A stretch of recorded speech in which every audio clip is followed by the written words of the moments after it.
I'm Jamie Azoulay. The Canadian-based company Boralex continuing their plans for a 130-megawatt solar energy facility to be located in the towns of Deerfield and Newport. Now, we have not heard much from Newport residents, so our Eyewitness News reporter Lauren Brill was at their town board meeting Monday night and brings us more on what those residents are thinking. At the monthly town board meeting, Newport residents were voicing their concerns about solar development in their town and the short-term and long-term impacts that this project could have.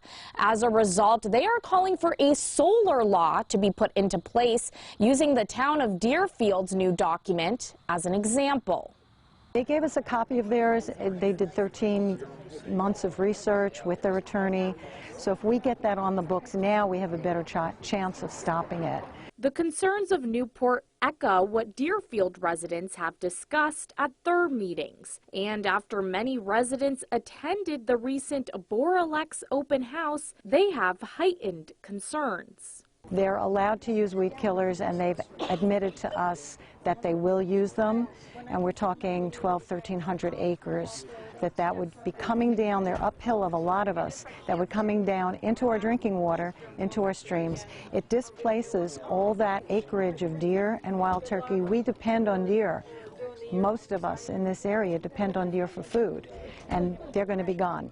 I don't know where the wild turkey are going to go.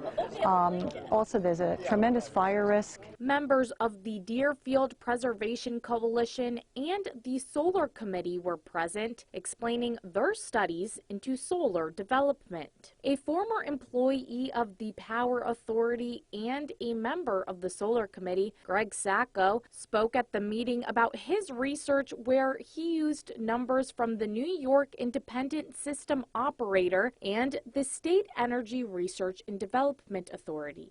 So if we look at the Boralex project, it's 130 megawatts nameplate data. If it runs at 13% capacity factor, again, which is nicer than the ISO's number, we're looking at, it'll produce around 16.9 megawatts a day, or 16,000 kilowatt hours a day, or 16.9. We'll need 53 acres of property for 1 megawatt, or 1,000 kilowatts. Your homes, if you go by the state average, a home uses 860 kilowatt hours a month. So we're looking at more or less supplying enough energy for one house per month. As a result, the board will look over the town of Deerfield solar law with their attorney and cultivate their own law, resulting in a vote in the near future. Reporting in the town of Newport, Lauren Brill, Eyewitness News. One union representing freight